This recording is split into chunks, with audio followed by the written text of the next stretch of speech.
Namaskar and welcome to this exciting new episode of Sattology Debunking Mythology. In this show, we are going to come to the fourth part of the Yuga Prakarna, understanding Yuga in a very scientific, methodical way. I have a great friend and a researcher and a Muni, Rishi, what do you call him? Rushi. In any way you shape or call him, he's a great thinker. You cannot avoid that. And very few people are there who go deep into such topics. So, so without delay, let us welcome Shri Nilesh Nilkant Oak. Namaskar, Aditya ji. Namaskar, namaskar. So it's a it is becoming more and more interesting based on the last shows. It's like the every time you add something new and something more to chew for the brain. And so the one thing I have seen is, and I think you can tell your experience, that these kind of topics, they keep your mind positively engaged and gives you knowledge and Yes. also take away from all the negative activities just going on. What is your view on that? Well, I completely agree with you. In fact, when uh, when people ask, "What is the purpose of life? Why are we living? What exactly is my purpose here? Why am I here?" I mean, all those questions. And of course, people will give different answers. But one of the answer, like Joseph Campbell's answer, I love it, where he says, "It is true that at times we think of afterlife, what's going to happen after this body goes away. Am I going to be there in some form, in consciousness form? Will I have my separate independent identity?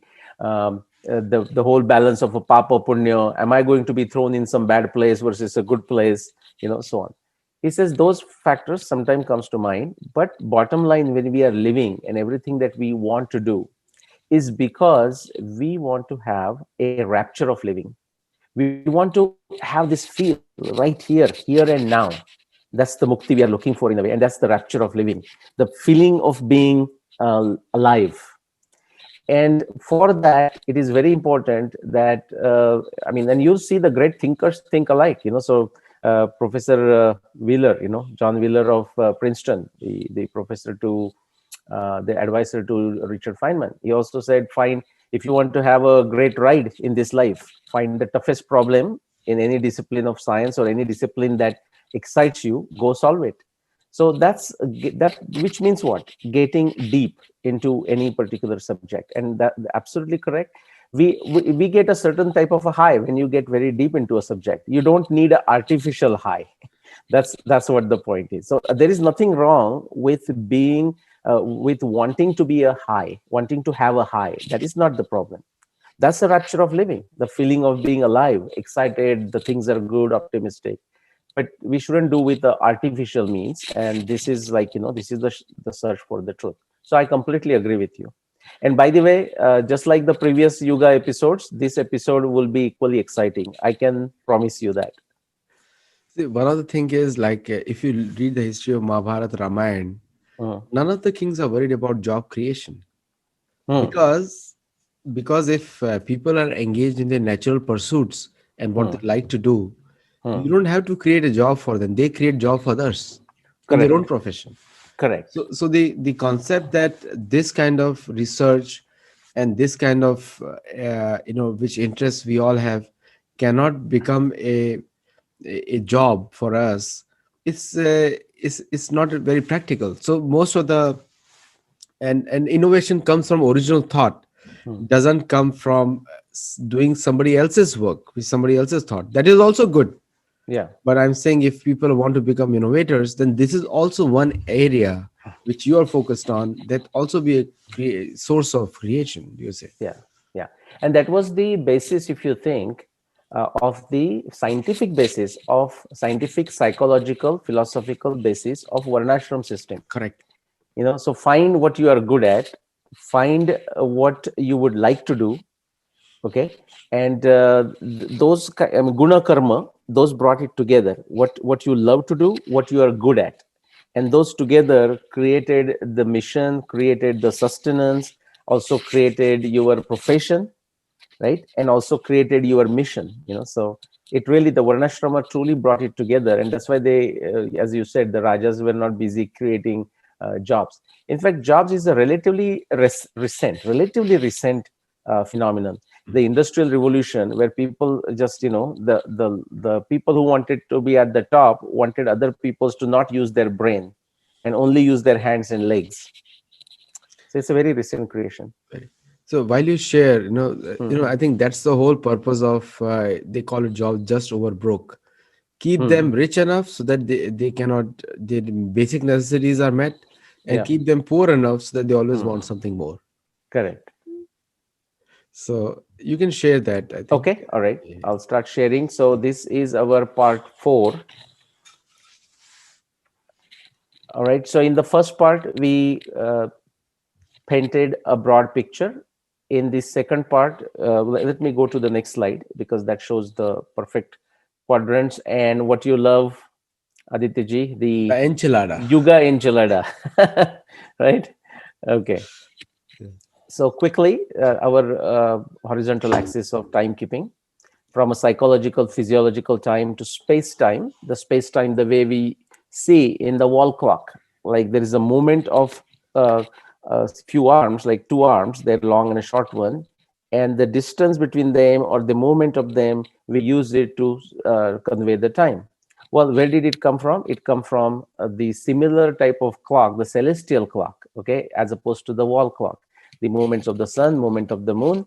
In fact, movement of the sun and movement of the moon, just these two moments are sufficient for most of the ordinary timekeeping. In fact, something beautiful, because of that, what you'll find is that although the ancient Indian astronomy was, first thing, it's very, it has a deep antiquity. So far, what we have traced is like going back to 40,000 years. We'll talk about that sometime. But even then, so they knew about the planets, but you'll find Rigveda, there is not much mention of a planet. And in some of the texts like a Vedanga Jyotish, for example, like Lagada's Vedanga Jyotish, again, no discussion of a planets. Of course, you see the discussion of planets in a Siddhanta astronomy text like Surya Siddhanta or Aryabhatiya. My point is, if you understand the motion of the sun, motion of the moon, just that is enough, of course, in the reference frame of a nakshatra to understand space-time. So that space-time is what we are mimicking when we have a wall clock. And obviously, even that is now lost with the digital time and so on and so forth. So that's the space-time I'm talking there. Now, if you put a vertical axis of applicability, it gives us 4 quadrants. The applicability goes from a local or contextual to the global universal. The timekeeping, there is a time, the karmic time or a psychological time or physiological time, okay, driven by action, driven by your mental state, your physical state, your healthy state, and so on. And on the other side is the chronological time that most of us understand, and most of us only think of chronological time. Anytime we think of a time, we only think of a chronological time. It's important to realize there are 3 other types of times, okay, and therefore I have given a classification like this. So the first one, I call it theoretical time, and we are going to talk about that today, such as a cosmological evolution, geological evolution, biological evolution. And the word uh, sanchar means like a tracking, okay, or communicating. Like these are some complex concepts, or some concepts that are theoretical in nature, and we have to find a way, we have to find a metaphor to communicate that, okay, but it is still has a sense of a time. So that is done through this theoretical net framework, and we are going to look at that today. Then we began the first, sorry, and the last one, next time we will come to this chronological timekeeping. Okay, something that most of us are familiar with, or as I said, anytime we think of a time, we only think of this chronological and not the other 3, but it's important to recognize they exist.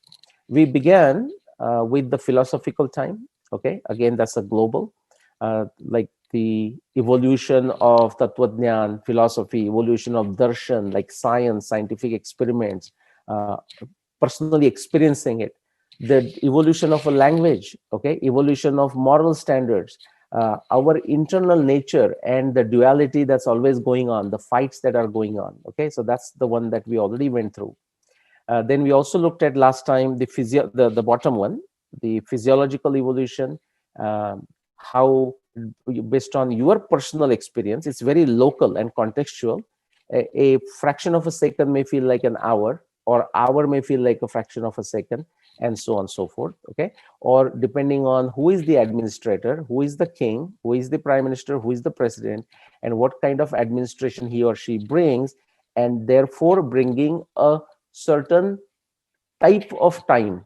Don't we talk about, oh, I'm having a good time, I'm having a bad time right now, I feel very bad, it's a bad times, these are bad times, these are good times. Remember, we are not talking of the chronological times there, but we are talking those specific time intervals. Okay, again, that is what that physiological evolution is. Now when you say I'm having a bad time, you recognize that not everyone else would be having a bad time. Correct. Okay, or if you are having a good time, you recognize that not everyone else is having good time.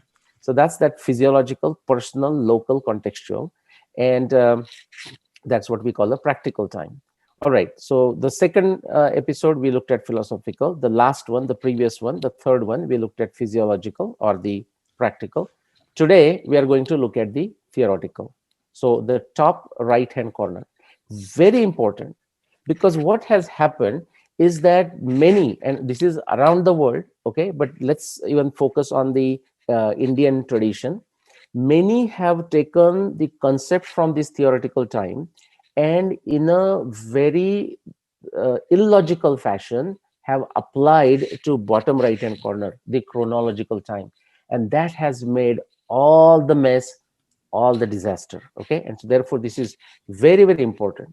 Now what I showed you on the left side, not that it's not important, frankly, many Indic researchers are not even aware of that time, the philosophical and practical aspects of time. Okay, so they're not even aware, and therefore they did not make any mess with it because they were not aware. But the theoretical versus the chronological, they both, I mean, all the researchers are usually aware of it, and because of not understanding the distinction between theoretical versus chronological, we have made a lot of mess, and it affects our historical understanding, it affects our comprehension of history, it affects our research of historical narratives. Okay, so very important today what we are going to discuss. All right.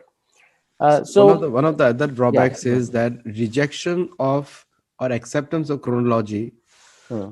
without understanding the cosmological and other aspects of time. Correct, correct. So, And right. so every, I mean, Aditya ji, the four aspects that we are discussing, each one of them have their place, right?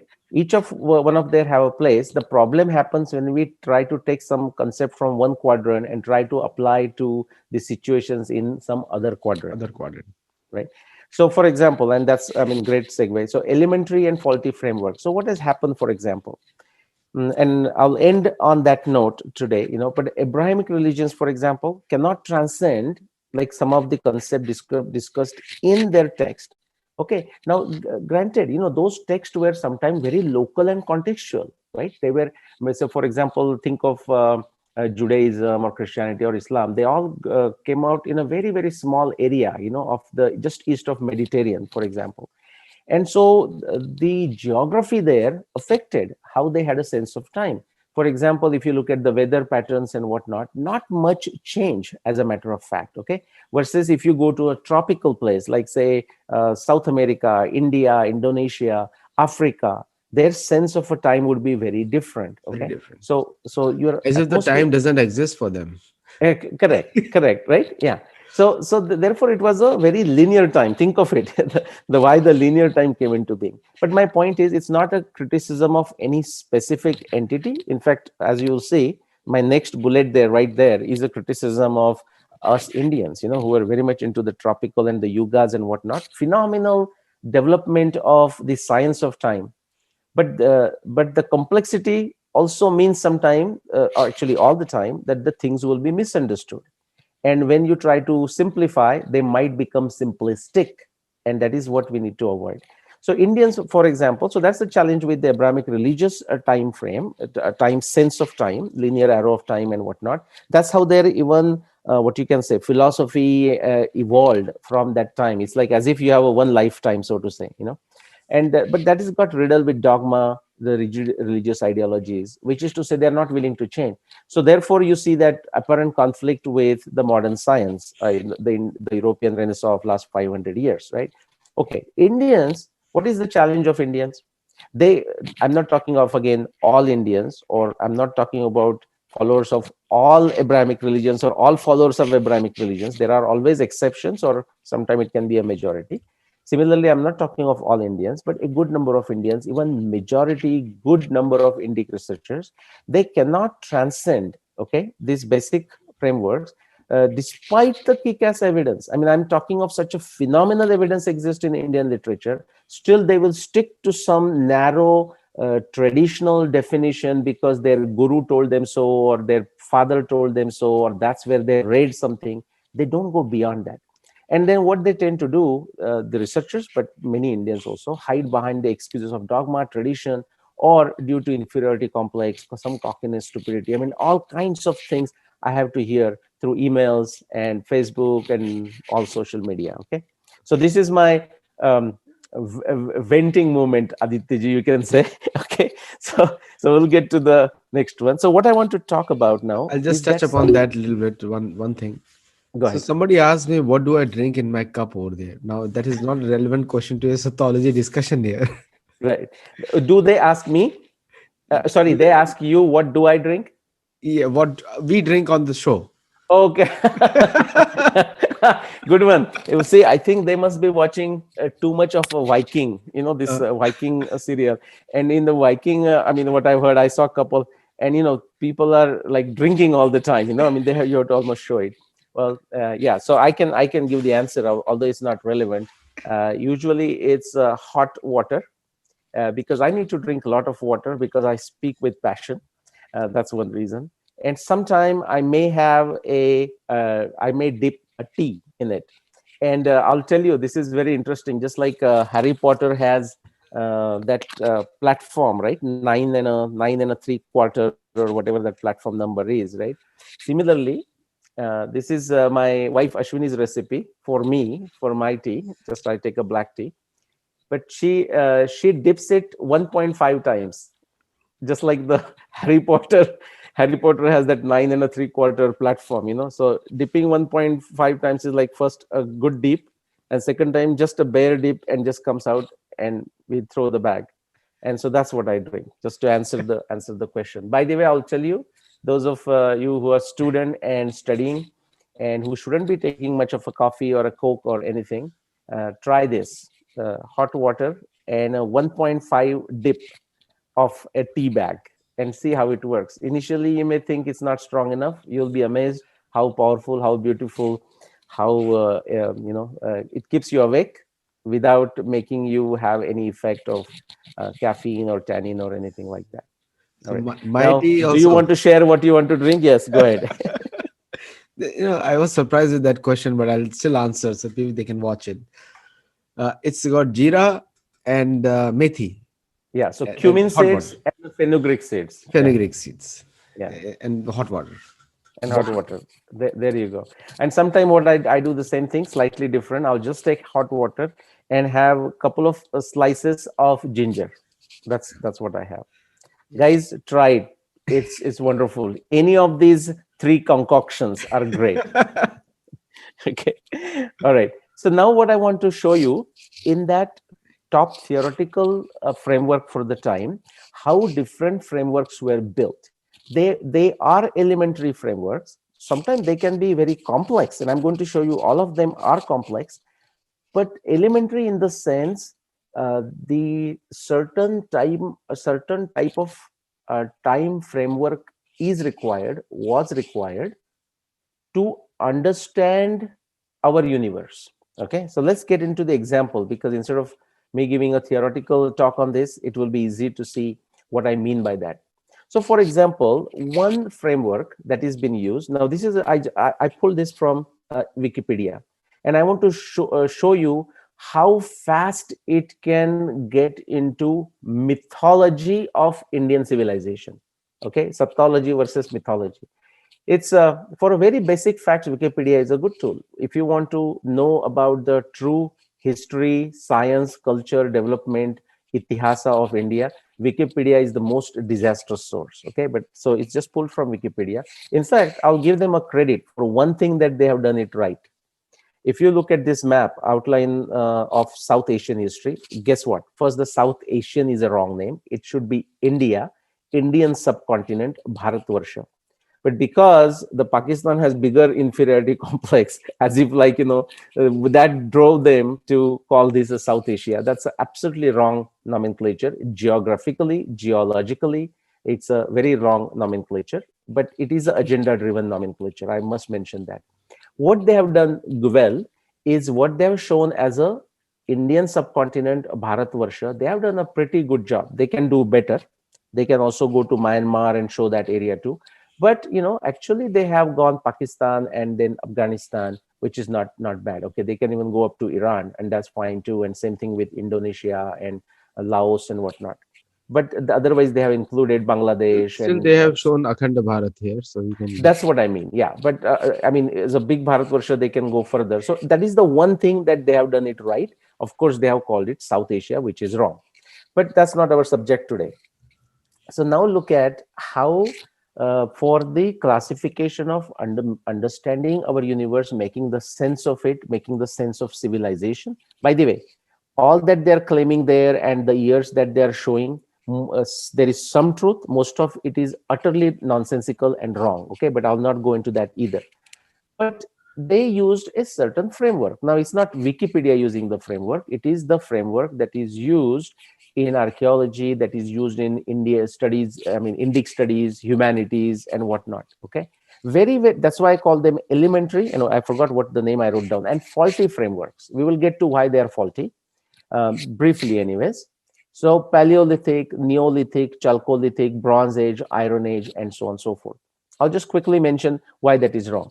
For example, look what they're showing Iron Age for South Asia. Essentially, they mean India. They show 1500 to 200 BC. How did they arrive at this? Honestly, there is no basis, but I'll tell you what was the initial basis. When they looked at archaeological finds, initial archaeological finds, and they found something around, say, it's 600 BC, the presence of iron parts in India. So based on that, some academic sat there on the chair smoking a pipe or something and said, let's give some time. Again, that 1500 is driven by the utterly nonsensical Aryan invasion theory, or Aryan invasion dogma, or Aryan invasion nonsense, because that's what the theory said, that they created the theory. There is no evidence whatsoever. It's not a theory. 1500 BC. But just let me stick to that Iron Age. Then what happened? As they did more archaeology, they found iron implements from 800 BC. Okay, so far so good, because that's when they slightly moved it. Initially, they called only 600 BC. Now they moved it to 800 BC. So these dates are partly influenced by the additional stuff that is found. Then they found some stuff around 1400, 1500 BC, and therefore they said Iron Age began in India in 1500 BC. How stupid and nonsensical. Totally, If totally. if in archaeology, if you dig somewhere and you find something and you date it, and suppose it comes to 1500 BC, all that it is telling you is that definitely the usage of iron existed in that area, that particular location, in 1500 BC.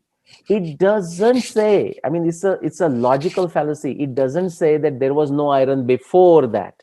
Exactly. Okay, but that's what it is done. So I'm just giving you an example of that. Bronze, copper, gold, silver have been used simultaneously throughout the history. Correct. And stones, right? The stone tools exist even today, by the way, Today, yeah. right? And so Iron Age, you know what happened, but I'll just talk of the iron story, because then in India, people found stuff going to 1800 BC. Now what do? Wikipedia is still sleeping. Wikipedia is not aware of that, even using their faulty methodology. Then now people have found iron stuff going back to 2300 BC. And if there is I mean, as a researchers, we cannot be choosy. The beggars cannot be choosy. But as more and more archaeological evidence, archaeological digs happens, we may find additional evidence. That's not the way to do it. Having said that, in their favor, I don't mean Wikipedia, those people who use these frameworks, when nothing else exists, these can be useful. These could have been useful. But I'm going to make a case that now a much better uh, chronological framework exists because of the many other researchers, and partly because of the original research of mine, that we don't have to stick to these elementary frameworks, at least as far as Indian study of Indian history goes. Okay, but let me move on. And this is also a content from their Wikipedia site, which is what they will say, as if like nothing happened before prehistory, suddenly Indus Valley, which was not there. Okay, and now suddenly they've finally acknowledged in Indus Valley. Again, look at how the timing they are showing. Everyone may not able to see this. Indus Valley civilization, they are showing 3300 to 1700 BC. Another utter nonsense. Even the rich evidence for Indus Valley civilization exists from at least 7000 BC. I mean, which world do they live in? This is something I copied in less than a month when I was making other presentation. Okay, so extremely faulty information here. But let's go on, and then suddenly they just jump now. So the Hindu thing started 200 BC. What nonsense, right? So I mean, so much junk here. But let me move on. Now, let's look at another way of understanding and making a sense of what is around us. Okay. For example, the geological history of the Earth. Now, keep in mind, this is very recent frameworks. Okay. These are very recent frameworks. And when I say recent frameworks, I'm talking of not more than 200 or 300 years as far as the Western Europe or Western civilization is concerned. Very important, please keep that in mind. Then you start making sense of even the theoretical frameworks that were developed in India. You'll be amazed. Okay, so now this is impressive, by the way. So this is Very not impressive. giving This is like names, the right? world, it's like you're setting another benchmark, Nilesh. It's wonderful slide. Hmm? So geological history of the Earth, I mean, the names are too small. You can read it, but it goes through all of that and then ends with a Holocene. Holocene is the recent time. We are in Holocene, let's say, last 10,000 years, right? Something like this. But starts where? 4,500 million years. You know what that is, right? That is the age of the Earth, essentially. Okay. So we are talking. So if you want to understand the geological history, there is a certain time frame. Now, in the West, they did not call it a Yuga, but each of these names, they could have called it Yuga for all it matters. Okay.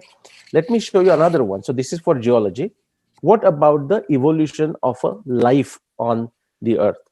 Again, exactly same time frame. I mean, has to be, right? So again, 4,500 million years, almost the age of the Earth. And where does it begin? It begins, remember, it begins in the water, then a single cell life, and then the multicellular life. Then some things forms where different forms were created inside the water, plants, photosynthesis, then the living form or forms that can move, like animal kingdom, you can say. They came out amphibians, right? And then on the land and a progress and so on. So that is, think of as a from the Darwin. Again, that's not more than 200 years in terms of the thought process. Okay, so that is a uh, time clock, a theoretical framework of a time to understand the evolutionary history of life on Earth. Okay. Now, therefore, I mentioned this came in last less than 500 years, okay, after the Indic Renaissance, as far as the Western civilization is concerned. Because why is that? Because they were stuck for a very long time, including if you go to archive.org, or some of you would be very familiar, even the books written in 1950s, I'm not kidding, 1950s, they repeatedly refer to the beginning of the universe in 4004 BCE. Okay, and again, as you may know, of course, people are trying to do the best they can with the science and technology and evidence available at any time. So if you go even the 16th century and 17th century, I'm talking the time of Kepler and time of Newton. I mean, likes of Kepler, likes of Newton had given their own word in the validation of this date, 4004 BC, or like the whole world, universe, etc., being not older than 6,000 years. Okay, don't forget that, guys. This is not to point fingers at them, but this is to understand the iterative nature of science. And we are going from what we know with improvement in science and technology, improvement in our intellect, improvement in our tools, both physical tools but also mental tools. We are making progress. Okay, now In this context, I want to now bring up the theoretical framework that was used in India, for example. Okay. I'm going to quickly jump into the answer. There are papers on at indiafacts.org if you are interested. Please do read by my good friend and a wonderful original researcher, Dr. Anil Narayanan. He, in fact, worked for ISRO a long time ago. Now he's a consultant and now he's in North America. But quickly look at those time capsules, like every dot, just like we mark for the day, we mark for the month, or we mark for the year. So what you're seeing here, the whole thing is the day of Brahma, okay? Kalpa. Kalpa, we will get to it, but the day of Brahma, and that is also called Kalpa. Okay, that day of Brahma has a 1000 Mahayugas, okay, and that amounts to 4.32 billion years. Okay, just keep that number in the mind just for fun. And of course, the night of Brahma is also of equal length. Again, remember, this is a theoretical framework, just like the geological framework, biological framework, that is developed to understand our cosmos. Okay, now within that, one Mahayuga. So let's look at Manvantara and also the Mahayuga. Okay, so the Manvantar is that 308 million years, and then it has 71 Mahayugas. Okay, that is shown there. And I'm going to quickly show you how much is long is the Mahayuga. 4.32 million years. Okay, And and that that times 71 calculation, Nilesh, comes from 1000 divided by 14. So because it is hmm, considered 14 manos that in is a day. correct. Okay, yeah, thank you for adding that. So we are taking the 1000 Mahayugas dividing by the 14 manus. Now these are some again used for there is some logic behind it. We'll not go into each of those, why 14 and so on. 1000 should not surprise anyone. Notice the decimal system. By the way, quick digression, but Aditya also, it's worth making a point. Many times people say the zero, like, the invention of a zero is the greatest gift of India to the world. I would say yes. I mean, that's not to discount that. But even a bigger gift that came because of zero, or zero was required for it, or was at least used, is the biggest gift to the world is the gift of the decimal system. And that's what you are seeing, this Shata, Sahasra, and therefore 1000 yugas and so on and so forth. Okay. So the Mahayuga is that it comes into 4.32 million years. And that was then split into Kruta, Treta, Dwapar, Kali, because we need small chunks so that we can talk about it, just like we saw that on the geological time clock or the biological time clock. Okay, now on this Sattology show before, we did a show explaining where does that 4.32 million years comes from. So I'll not spend much time on that. I'll show you briefly. My point is, these are astronomical numbers. They are of a astronomical scale. They are a theoretical scale to make sense of the cosmos, the creation around us. Okay, and by the way, on the other side, we can also take this one day of Brahma and now create a 1 year of Brahma, like using that our same understanding, 365 days or 360 days, and that takes us to 3.11 trillion years. And then there is an assumption made that Brahma lives for 100 years, 100 years. his 100 years, not our 100 years, and that takes us to 311 trillion years. Trillion. So it's there for anyone to use if somebody wants to use that scale. Understand this is theoretical. Understand this is to make sense of what is going on around us. It's cosmic scale. It's not to be meant for chronological scales. Okay, and then the Mahayuga quickly. Oh yeah, one more thing. Now think of that 4.32 billion years as a day of Brahma, and per the Indian tradition, when the day is over, the whole creation is kind of consumed. Creation goes back to 0 point through the night of Brahma, and when again the day comes, again the creation comes into effect. Understand, this is a theoretical framework again. Now relate to 4.6 billion years of the sun. That's how our modern scientific estimate is for how long the sun is in existence. Okay, sun's age. And they will also tell you that it is kind of a halfway point. The sun is at a halfway point, which is to say it has additional 4.5 billion years to go. Now relate that to the Indian cosmology, that the day of the Brahma's life is going on, but even the within the Brahma's life, which is He's going halfway. beyond He's halfway right now. 51st, right? It is a halfway. That's It right. is a halfway, So isn't it? according to their calculation, this calculation, Brahma has so far lived 2.3 billion years right now. Yeah. Correct. Yeah, a lot more, right? Even the trillion. So if you take his 50 years also, like his life over 50 years, that would be 311 trillion divided by 2. My point is these are cosmic scales, okay? And so you can, and somebody may think this is coincidence, and perfectly fine. I don't even think like as to whether this is a coincidence or some mathematician thought about it. Even as a coincidence, just appreciate the beautiful coincidence, that 4.32 billion years of Brahma. And as far as we are concerned, because as a earth, I mean, all kinds of destructions are happening in the universe. I mean, the whole universe I'm talking. But as far as we are concerned, we are not so much concerned about what's going on in another galaxy. We are concerned about the earth. So as far as the earth is concerned, think of it, it's a half life as far as the sun, who is responsible for life on the earth. And we have got almost that much time left. Okay. No reason to be scared, guys. Still 4.5 billion years. Okay. In future. But let's quickly move on.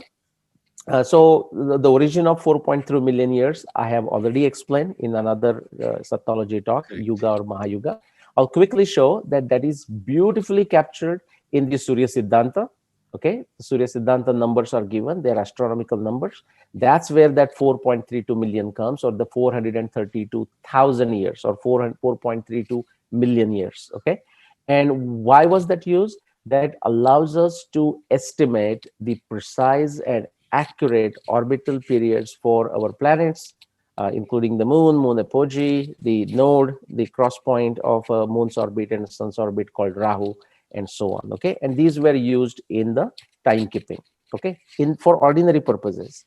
That's why we needed the exact orbital periods. Okay, so something was built in a theoretical framework, then it was cut into smaller pieces so that it is useful for chronological purposes, so that we can use that to keep the time. But therefore it is very important to recognize that these yugas, they should not be foolishly used to understand the chronology. Now there are efforts to make sense of it, but they don't make sense, and that is the reason, because we are using something from theoretical and trying to make sense in the chronological. Okay, and also Aryabhatiya also did the same thing. If you look at Aryabhatiya text, again some slight changes in the numbers. The changes in the numbers is also because the times when these texts came into being, like Surya Siddhanta, as I said, Surya Siddhanta has evidence that goes beyond 40,000. Aryabhatiya, it also goes very far back, and hopefully Mrs. Rupa Bhatti and myself will come up with a paper very soon, original paper on this research. So I will not disclose that, but it is also very ancient. Okay, and now try to understand what the problem is. I'll not go into my timeline. I mean, everyone knows my work, 5561 BC for Mahabharata, 12,209 BC for Ramayana, and Rigveda definitely older than 22,000 BC. Mahabharata text itself says that it is at the intersection of Dwapar and Kali, that Yuga, okay? And then Ramayana says Treta. Now, so far, so good. No one should have a problem. The problem happens when we take that Mahayuga scale, okay, that Yuga dogma, I call it. Why Yuga dogma? I'm not saying it's not useful. It is useful. It is useful to give us the accurate and precise orbital periods of the planets. The problem is when you use something that was meant for something else and try to apply it somewhere else. It's like light year. Okay, just we hear the word light year, like in the sense of a time, so measurement of a time. And if we say, oh, how old are you in light years? Well, that's a foolish question, because light year is a unit of a distance and not of a age, somebody's age. It's based on the time in the sense of how fast the light travels and so on and so forth. Okay. Similarly, that Mahayuga concept, if it is foolishly applied to chronology measurement, it is going to create a disaster. Anyone could have predicted that, and that is what has happened. And that's why I said when you take this 4.32, try to apply and make sense of it, It will not make sense. It will lead in a disaster. If you do not come out individual, as an individual, do not come out of your dogma, it will be a individual, local, contextual, and personal disaster for you. Okay. Unfortunately, if somebody in a position of a powers, position of authority, if that person sticks with such a dogma, then it's a disaster for wherever that person's influence goes. Okay. And that's why we need to be very careful. All right. Now I want to come to the last concept. Just like we looked at the biological scale, we looked at the geological scale, we also looked at the technology evolution. That was that Neolithic, Mesolithic, Chalcolithic, Bronze Age, Iron Age, and so on. Okay, it's faulty, but we can understand why they might have used it. It's a very elementary, I mean, with no other reference point, they created their own scale. Fine. But now that we have more sophisticated ways of understanding things, okay, and we are going to go into that into our next session, which is the chronological. We don't need to stick to these outdated scales, okay, like this Iron Age and Bronze Age, which can change with another archaeological discovery. You know, what use is there of such a scale which can totally get destroyed with another discovery, another archaeological discovery, which may find a bronze or iron or something like this. In fact, that point is already understood by archaeology. If you go to Wikipedia, it will also say that these Iron Ages, Bronze Ages are different for different regions of the world. It admits that, and I'm so glad that it says that. But for ordinary person, by ordinary person, I mean even the academic folks, they're not aware of this, or at least they don't show the awareness when they communicate with me. I can tell you that. Okay, they would just take, oh, but Nilesh, are you saying that Mahabharata happened in this whatever Chalcolithic, Neolithic age? I said, what? Which world do you live in? Oh, or are you saying that there was a sophisticated civilization in 6th millennium BCE? And I say, I am not saying that. The Mahabharata evidence is saying that. The Incorrect. Mahabharata, the Mahabharata evidence, objective, empirical, objectively testable, is saying that. Same thing for Ramayana. Many academics fall off their chairs when they hear these numbers. Well, there is the evidence. If the evidence tells you guys what is there that you don't understand. But let me talk about this last scale. Now, Aditya ji can describe even better than me. But I just happened to find this picture and I loved it. Say now you will see here out of the 10 avatar. So in the Indian tradition, you have the 10 avatar of Vishnus. I'd like to mention, for example, using this metaphor of biological evolution. This is the panel from one of the temple in Karnataka. And from the top, if you see, that's a Matsya avatar, then there is a Kurma avatar, then there is a Narasimha, Parshuram, Ram, Krishna, Kalki, Vaman. What is interesting is just to show you how pluralistic, how flexible the Sanatan Vedic tradition is. For example, whoever built this temple or whoever created the panel or whoever commissioned this panel, that person may be as his Ishta Devata, it may be Vithala, okay, which is also identified with Krishna, by the way, or Vishnu and all that. And in this particular Dashavatar, he also, or whoever that person was, also commissioned a introduction of Vithala. And that mandir is there. Nobody is having a problem with it. Because if you understand it as a metaphor, you are not going to unnecessarily get into wrong details or try to confuse the matter. That is perfectly fine. Or if I show you this sculpture from again one of the temple, at the top this is a Vishnu, taking a nidra, and that's Lakshmi there, and on the Sheshashai Vishnu, Sheshashai Narayan, and on the top portion there again all the 10 avatar of Vishnu are represented. Again, it's to be understood as a metaphorically. The idea is that people get the knowledge, because the temples were essentially universities. Temples were center of education, and even without anyone teaching you live, you just observing the murti will actually you get a lot of education. That was the whole idea. Through the, as they say, picture is worth 1,000 words. Think of it something like this. And this is the last one that I want to show. Again, 10 avatars are mentioned. But for example, instead of a Buddha in this particular panel, it is the Balaram. And you can see, just like there was a Vittal in one of the panel, you can see these all kinds of variation. Again, if you understand metaphor, you are not going to confuse the matter. On the other hand, if you don't take this in the right fashion, you are going to confuse the hell out of everything. What is interesting is those people who misunderstand metaphor, and there are two broad categories. One is that they think this is all myth, and therefore they don't pay any attention to it, and they miss the whole knowledge that is been tried to be communicated through this metaphor.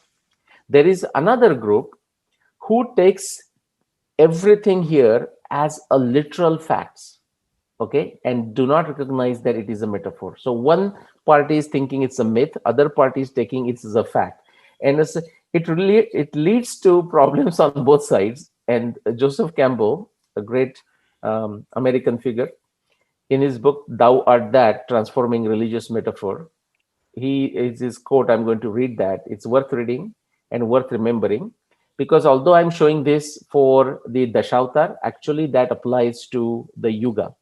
For example, the 4.32 million years, the Mahayuga, or 432,000 years of Kali Yuga, is actually a metaphor. It's a mathematical formulation to get the precise and accurate numbers of orbital periods. But if it's misunderstood and applied somewhere else in a literal fashion, and then people start asking, well, the Ramayana has to be, remember the word, has to be more than 1 million years ago. Well, they are actually confusing the original idea behind the metaphor. So this is what Joseph Campbell says: half the people in the world think that the metaphors of their religious traditions are facts, and the other half other contends that they are not facts at all. As a result, we have people who consider themselves believers because they accept metaphors as facts, and we have others who classify themselves as atheists because they think religious metaphors are lies. So think of the first one. The first one here, who consider metaphor as a fact, are those people who are taking the 4.32 or 432,000 years of Kali Yuga, which is meant for purely mathematical formulation in astronomy context, and using it for chronology. They are confusing the matter. And the second one, the so-called atheist here, but in our case, we would say the atheist about the Indian tradition. See, Surya Siddhanta, which now Mrs. Bhatti, myself, Dr. Anil Narayanan, we are showing that Surya Siddhanta is at least 40,000 years old and older. But the other side, who will not trust anything in the Indian tradition, they are only going to be stuck thinking that Surya Siddhanta was a very crude document that was designed 1500 years ago. So again, they get it wrong because they think it's a myth that Surya Siddhanta has a deeper knowledge. Okay, so that's the challenge we have.